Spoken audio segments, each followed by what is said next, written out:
Assalamualaikum sahabat kisah mistik. Pernahkah Anda mendengar tentang ajian pelet Gunung Kawi? Mantra pengasihan yang kabarnya mampu menundukkan siapa saja, bahkan membangkitkan cinta dari balik kubur. Tapi cinta yang tidak halal, cinta yang dipaksa melalui jalan syirik, tidak akan berakhir dengan keindahan.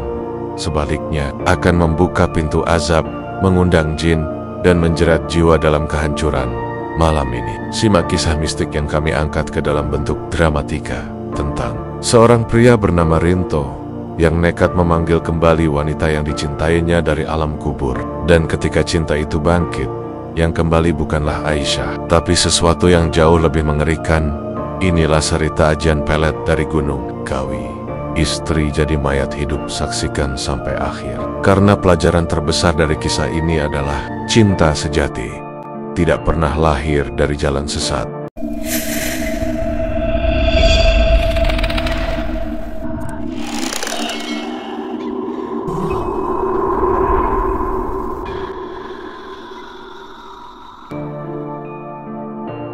Rinto duduk termenung di balik jendela rumahnya. Jam dinding menunjukkan pukul 9 malam, tapi lampu rumahnya masih menyala terang. Di tangan kanannya tergenggam secangkir kopi hitam yang sudah dingin. Sedangkan di matanya yang mulai menguning karena usia dan terlalu sering begadang terpaku pada satu titik, jendela rumah sebelah. Rumah itu milik Fauzan dan Aisyah, pasangan muda yang baru menikah setahun lalu. Fauzan, seorang guru ngaji dan juga pengurus masjid, dikenal sebagai sosok yang lembut dan penuh tanggung jawab. Sedangkan wajah Aisyah bagai purnama bagi Rinto yang telah terlalu lama hidup dalam gelap. Wajah manis berhias lesung pipi, mata teduh yang memancarkan kebaikan, dan tubuh mungil yang bergerak lincah ketika menyapu halaman atau menggantung pakaian. Setiap kali Aisyah tertawa kecil ketika menyapa tetangga, Rinto merasa jantungnya berdetak lebih kencang. Ia tahu itu dosa, ia sadar itu bukan haknya. Tapi perasaan itu tumbuh pelan-pelan dan kemudian membakar. Kalau saja dia bukan istri orang, gumam Rinto lirih. Istrinya dulu meninggal karena kanker, sudah 5 tahun.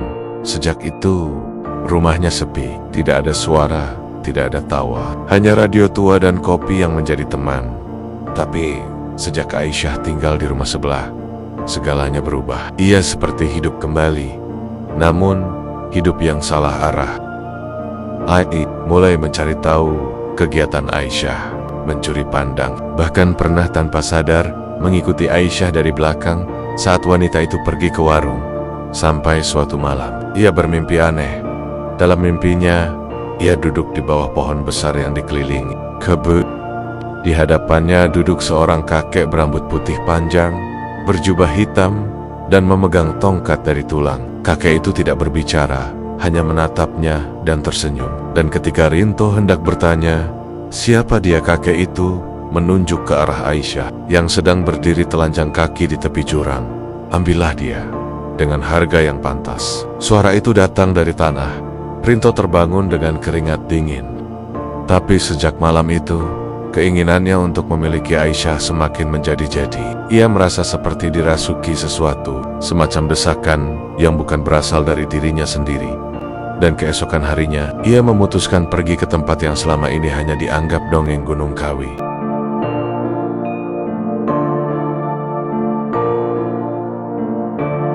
Langit tampak kelabu ketika Rinto tiba di kaki Gunung Kawi. Kabut turun lebih cepat dari bayosannya, dan suhu di sekitar terasa lebih dingin meskipun masih siang. Ia membawa sebungkus kembang 7 rupa, sepasang telur ayam kampung, dan sehelai jilbab biru muda bekas yang ia curi dari jemuran rumah Fauzan. Ia tidak datang sendirian. Seorang lelaki tua dengan jubah coklat lusuh dan mata yang tajam, seperti burung hantu, menuntunnya mendaki jalan setapak, menembus rimbunnya hutan pinus yang mengelilingi gunung itu. Orang itu dikenal dengan nama Mbah Jalir. Dulu ia mantan penjaga petilasan leluhur di puncak Gunung Kawi. Kini, ia hidup menyendiri, menjaga titipan leluhur bagi mereka yang siap membayar harga. Sampean yakin? Tanya Mbah Jalir tanpa menoleh. Suaranya berat seperti batu ditarik di atas tanah. Rinto menelan ludah. Saya cuma ingin dia datang, menemani saya. Saya nggak tahan lihat dia setiap hari. tapi nggak bisa memiliki. Mbah Jalir tertawa kecil. Wong kowe pengen sing ora halal, tapi yowis, di dunia ini yang halal belum tentu didapat dengan cara bersih. Langkah mereka berhenti di depan sebuah batu besar yang bentuknya menyerupai kursi. Di sekelilingnya ada pohon-pohon tua yang batangnya berlubang seperti pernah dilubangi tombak atau petir. Di tengah lingkaran itu ada sumur kecil yang sudah tertutup papan dan sesajen bekas yang masih basah. Inilah tempatnya, kata Mbah Jalir pelan.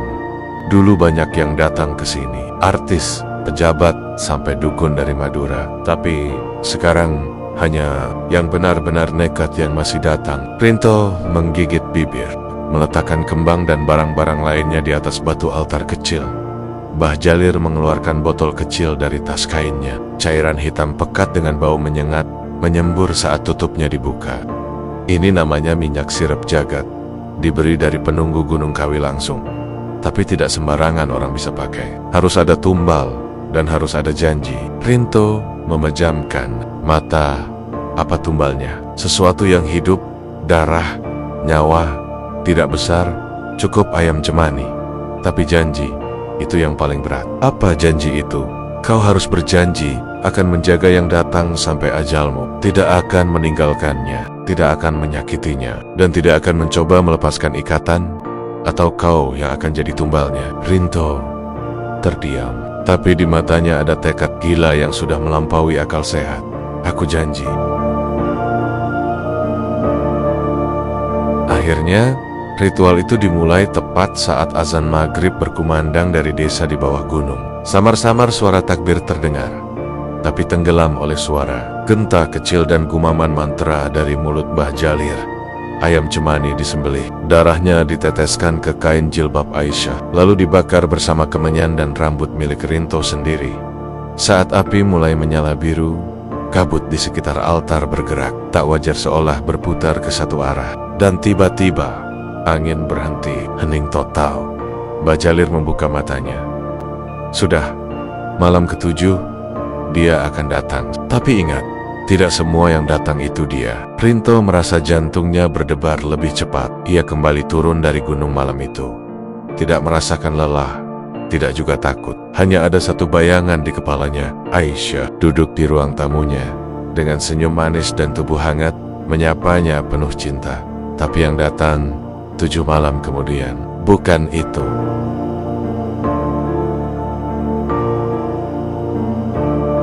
Tepat 7 malam setelah ritual di Gunung Kawi, Rinto duduk di ruang tamunya sambil menatap jam dinding yang berdetak pelan.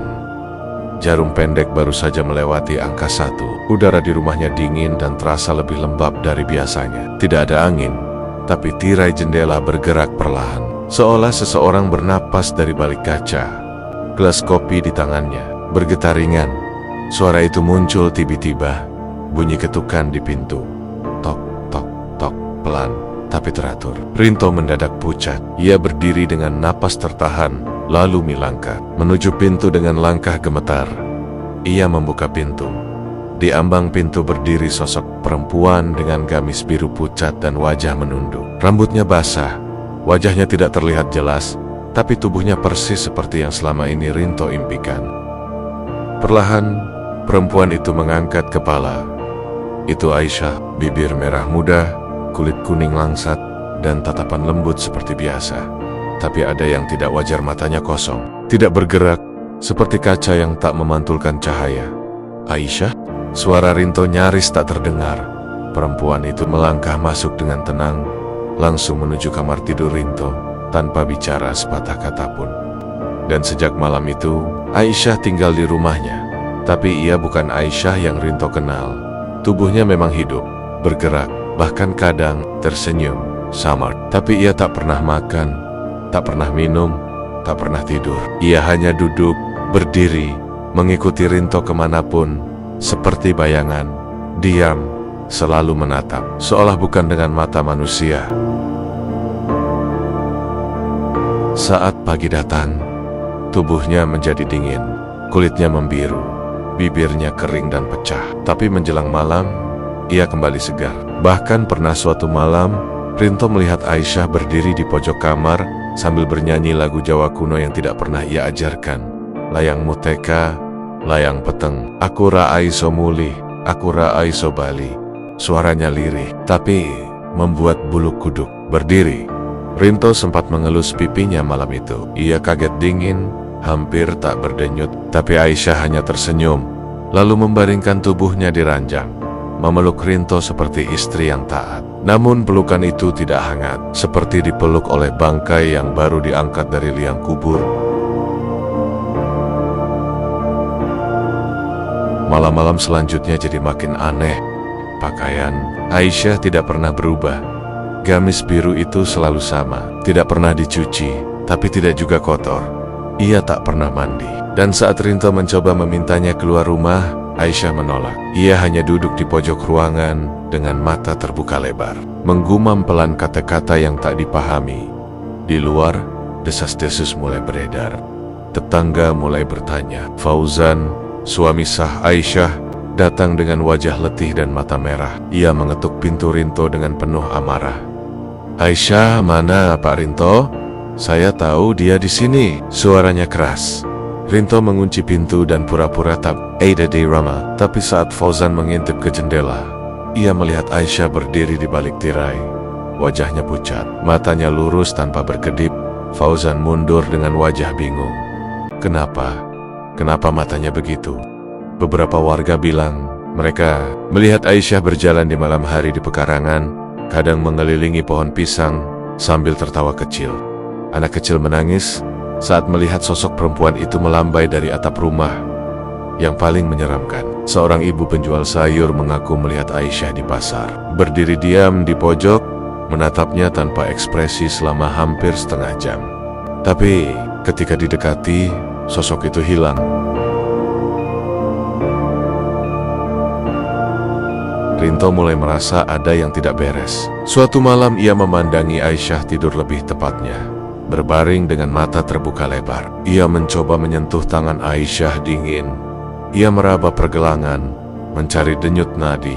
Tidak ada, sama sekali tidak ada. Dan saat itu Aisyah membuka mulutnya. Tapi bukan suara wanita yang keluar. Suara berat, dalam, seperti gema dari dasar. Gua, kau sudah janji. Dia milik kami sekarang, kau yang memanggil. Jangan coba mengusir. Rinto tersentak dan langsung menarik diri. Aisyah menutup mulutnya perlahan dan kembali diam, seperti semula. Seolah tak pernah terjadi apa-apa. Ketika fajar menyingsing, Rinto merasa seperti terbangun dari mimpi buruk yang tak selesai. Tapi mimpi itu kini tinggal bersamanya. Setiap malam, ia tidur di samping mayat hidup. Dan setiap pagi, ia bertanya-tanya, apakah cinta yang salah bisa membusukkan jiwa? Sejak malam ke-14, aroma bangkai mulai tercium dari dalam rumah Rinto. Awalnya samar, hanya seperti bau got atau tikus mati. Tapi semakin hari semakin pekat. Tetangga mulai menutup jendela, bahkan anak-anak tak lagi berani main layangan di halaman. Tapi anehnya, tidak ada bangkai apapun di rumah itu. Bahkan saat Pak RT dan warga berinisiatif menegur, Rinto hanya menjawab dengan senyum gugup. Mungkin pipa septik tank bocor, Pak, katanya, sembari menahan muntah karena bau busuk itu sudah menempel di langit-langit rumah, di bantal, bahkan di baju. Yang lebih mengerikan, bau itu paling menyengat saat Aisyah tersenyum. Malam itu, Rinto melihat Aisyah duduk di dapur, menatap dinding, sambil menggeles-geles panci bekas nasi yang sudah gosong. Ia memanggilnya, tapi Aisyah tidak menoleh, matanya kosong, tangannya terus bergerak pelan seperti robot. Ketika Rinto mendekat dan menyentuh bahunya, Aisyah berbalik dengan gerakan kaku, lalu menyeringai. Gigi-giginya menghitam, bau amis dan belatung kecil terlihat jatuh dari sela bibirnya. Ya Allah, Rinto mundur, jatuh terduduk. Tapi Aisyah hanya berjalan pelan ke kamar, kembali berbaring seperti biasa, seolah tak terjadi apa-apa. Teror pun menjalar keluar rumah. Pak Surya, penjaga makam, melaporkan bahwa ada kuburan Aisyah yang tergali sebagian. Batu nisannya retak, dan kain kafan terlihat menyembul dari permukaan tanah. Ia bersumpah melihat sosok perempuan berkebaya biru duduk di atas gundukan makam itu tengah malam. Kabar ini sampai ke telinga Fauzan. Ia langsung datang ke rumah Rinto bersama Ustaz Salim, tokoh agama kampung yang dikenal tegas tapi sabar. Warga sudah resah. Mereka mendesak agar Rinto buka suara. Tapi saat pintu diketuk, tidak ada yang menyahut. Mereka memaksa masuk. Rinto ditemukan sedang terduduk di lantai kamar. Tubuh gemetar dan wajahnya pucat. Di hadapannya, Aisyah duduk bersimpuh sambil menyisir rambutnya yang mulai rontok. Kulitnya kusam dan di lehernya tampak membiru. Itu istriku, bisiknya nyaris tak bersuara. Tapi dia sudah saya kubur sendiri. Ustadz Salim melantunkan istighfar panjang, lalu mendekati Aisyah sambil membaca ayat kursi. Dan saat itu juga, Aisyah berteriak. Tapi bukan teriakan manusia, lebih seperti lolongan binatang liar yang kesakitan. Tubuhnya kejang, matanya memutih. Lalu, kepalanya menoleh ke arah belakang, nyaris 180 derajat. Bunyi tulangnya patah terdengar jelas. Namun anehnya, tubuh itu tetap bergerak. Ia bangkit, lalu berlari ke arah jendela dan melompat keluar. Sejak malam itu, Aisyah tak lagi tinggal di rumah Rinto. Tapi gangguan justru makin menjadi.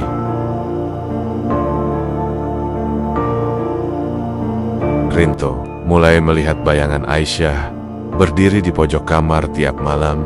Meski jendela tertutup rapat, ia mendengar suara langkah kaki di atap rumah.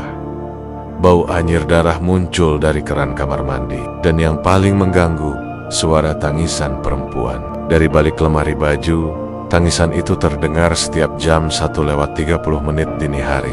Persis seperti waktu Aisyah pertama kali datang ke rumahnya. Rinto, kembalikan aku. Aku nggak bisa pulang. Rinto mencoba tidur di masjid, tapi mimpi buruk menghantuinya. Ia melihat dirinya sendiri bersetubuh dengan mayat yang membusuk. Ia terbangun dengan tubuh penuh tanah dan tangan seperti bekas cakar. Warga sudah menjauhi. Bahkan Ustaz Salim meminta agar rumah itu disucikan dan Rinto diminta tobat. Tapi semuanya terlambat. Mbah Jalir yang ia datangi kembali pun sudah hilang. Gubuknya di lereng Gunung Kawi tinggal puing. Tak ada jejak, seolah lelaki itu tak pernah ada. Rinto kini hidup sendirian. Tapi ia tidak benar-benar sendiri. Setiap malam, suara-suara itu kembali. Kau yang memanggilku, kau yang ingin aku tinggal, kau yang harus menanggung. Pagi itu, suasana kampung menjadi tegang. Sejumlah warga berkumpul di pemakaman umum, mengelilingi satu liang lahat yang sudah digali separuh. Di sana, berdiri Fauzan, wajahnya muram. Di sampingnya, Ustadz Salim dan beberapa tokoh kampung membacakan doa. Hari itu mereka sepakat untuk membongkar makam Aisyah, bukan karena ingin mengusik ketenangan almarhumah, tapi karena sesuatu yang tak wajar telah terjadi. Gangguan demi gangguan, aroma busuk yang menyebar di radius pekuburan, serta laporan warga yang melihat Aisyah berjalan di jalan kampung malam hari membuat mereka yakin ada yang tak beres. Bukan untuk menyakiti, tapi untuk menghentikan fitnah gaib yang sudah menyebar, kata Ustaz Salim. Dan penggalian pun dimulai. Cangkul demi cangkul menyingkap tanah merah yang mulai lembab. Semakin dalam, udara di sekitar makin dingin. Beberapa warga merasa pusing. Sebagian mulai mual, tapi proses terus dilanjutkan sampai papan penutup nisan terlihat. Lalu, mereka membeku. Kain kafan yang seharusnya menyelimuti jasad Aisyah tidak ada. Yang lebih mencengangkan, liang kubur itu kosong. Tidak ada tubuh, tidak ada kain, hanya tanah yang rembes dan aroma amis seperti darah basi. Fauzan jatuh terduduk, bibirnya bergetar. Ini nggak mungkin. Saya yang menguburnya. Saya yang masukin jasadnya ke liang ini. Saya sendiri. Ustadz Salim menunduk, beristighfar panjang. Kejahatan haib telah terjadi dan pelakunya bukan cuma si pemanggil, tapi kita semua kalau membiarkannya. Kabar makam kosong itu menyebar cepat. Warga ketakutan. Beberapa memilih mengungsi ke rumah sanak saudara. Ibu-ibu menaburkan garam di sekeliling pekarangan rumah. Malam harinya, suasana kampung seperti mati. Tak ada yang berani keluar rumah. Tapi di tengah ketakutan itu, Rinto menghilang. Tidak ada yang tahu kemana ia pergi. Tapi seminggu kemudian, suara tangisan terdengar dari rumah kosongnya. Beberapa warga yang memberanikan diri mendekat mengaku melihat lilin menyala dari dalam kamar. dan suara laki-laki meratap. Aisyah, maafkan aku cuma pengen kamu milikku. Kenapa malah jadi begini? Fauzan dalam keadaan frustasi nekat masuk rumah Rinto malam-malam. Ia ditemani 2 orang remaja masjid dan seorang ustadz muda. Mereka mendapati rumah itu seperti rumah hantu, penuh debu, tembok mengelupas, dan bau menyengat yang menusuk sampai dada. Di kamar belakang, mereka menemukan Rinto duduk bersila, menghadap dinding yang dikarat-koret dengan darah. Cinta tak perlu halal, yang penting kekal. Wajah Rinto tirus, matanya kosong, rambutnya gimbal seperti tak pernah disisir. Di hadapannya terbujur sosok yang ditutup kain kafan lusuh, dan dari balik kain itu menyembul gigi hitam serta rambut panjang. Kusut, Rinto berkata pelan, seperti orang kesurupan. Dia belum mati, dia cuma pulang sebentar. Sebentar aja, dia mau tinggal di sini. Di hatiku, selamanya. Fauzan memekik, mencoba menarik Rinto, tapi tubuh Rinto panas dan berat seperti batu. Ustadz Salim yang datang kemudian langsung membaca ayat-ayat ruqyah. Dan saat itu juga tubuh Aisyah yang terbujur di lantai bergerak. Kain kafan itu bergetar, lalu berdarah. Darah segar keluar dari sela-sela kafan, membuat seisi ruangan diliputi bau amis menyengat. Lampu padam, rumah bergetar, dan dari dalam tubuh itu terdengar suara mengerang. Suara 2 makhluk laki-laki dan perempuan yang menyatu dalam jeritan panjang. Aku tak mau pisah, dia milikku, milikku. Beberapa warga berlari, sebagian pingsan, tapi malam itu menjadi saksi bahwa Aisyah belum sepenuhnya mati. Ruhnya tertahan oleh ikatan ajian sesat yang dipaksakan Rinto, tapi tubuh itu masih bernyawa, atau lebih tepatnya dirasuki. Pagi harinya, rumah Rinto dipagar syar'i. Warga menolak mendekat. Rinto hilang. Hanya satu hal yang tersisa di kamar itu, kain kafan penuh darah dan catatan kecil berisi rajah dari Gunung Kawi yang ditulis dengan darah ayam cemani. 3 hari setelah kejadian berdarah di rumah Rinto, desa itu seperti tak bernyawa. Warga takut keluar rumah setelah maghrib. Masjid yang biasanya ramai, kini hanya terisi setengah saf. Anak-anak tak lagi mengaji. Orang-orang membicarakan hal yang sama.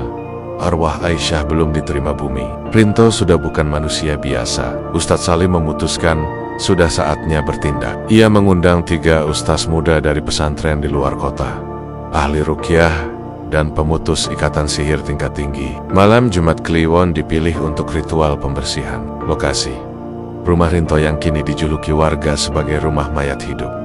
Pukul 11 malam, mereka masuk dengan membaca doa pelindung. Di depan pintu rumah, mereka melihat sesuatu yang membuat mereka saling berpandangan ngeri.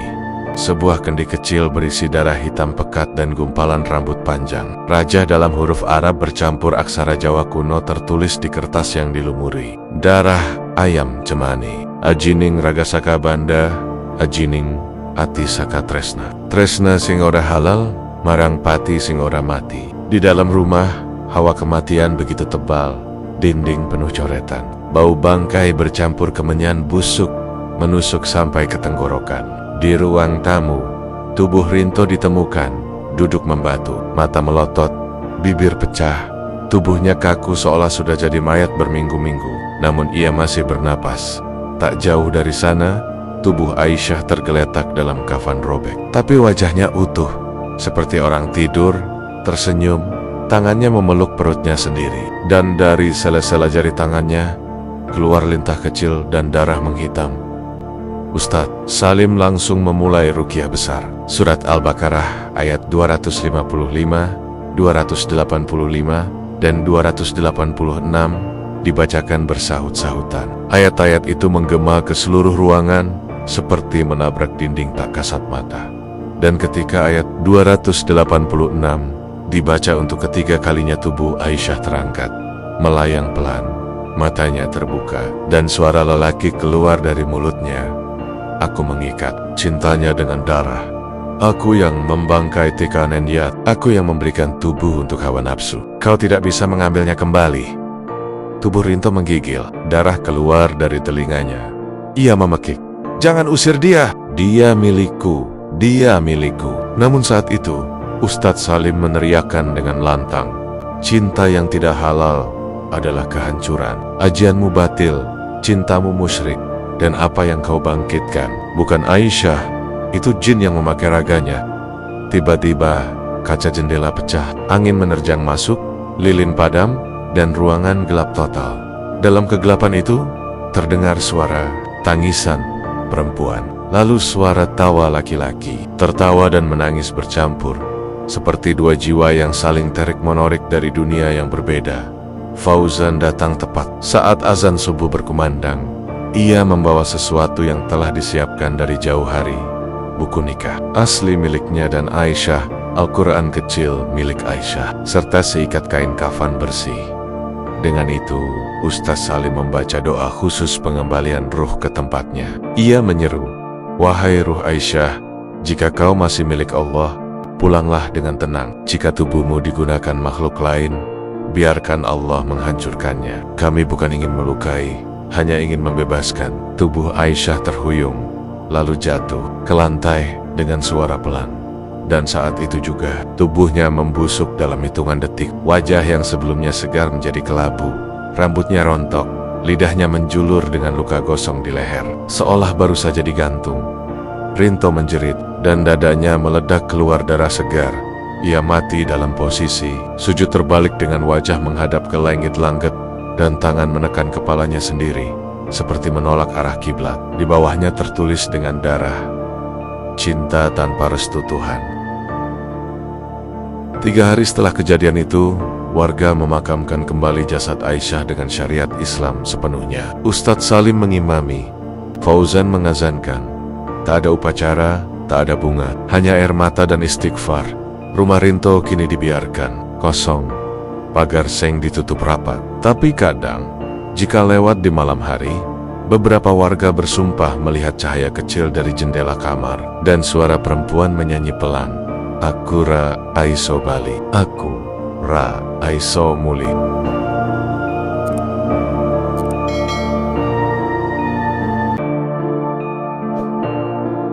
Sahabat kisah mistik, cinta yang tak diberkahi Tuhan hanya membuka pintu kehancuran. Nafsu yang dibungkus mantra tak akan membawa ketenangan. Dan siapapun yang meminta bantuan selain kepada Allah akan dikembalikan kepada jin-jin yang menuntut bayarannya dengan jiwa, raga, dan warasnya.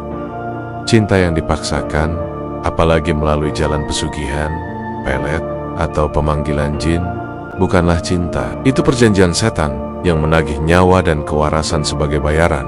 Aisyah sudah pergi, namun Rinto memilih melawan takdir. Dan akhirnya, bukan hanya kehilangan nyawa, tapi juga kehilangan akhiratnya. Semoga kisah ini menjadi pengingat untuk kita semua, bahwa ketika cinta diuji oleh kehilangan, maka jalan yang benar adalah berserah pada Allah, bukan mencari pintu gaib. Karena siapa yang bersekutu dengan jin, maka ia akan hidup bersama jin dan mati dalam keadaan tidak diakui bumi. Wassalamualaikum warahmatullahi wabarakatuh. Sampai jumpa di kisah mistik berikutnya, hanya di Kisah Mistik.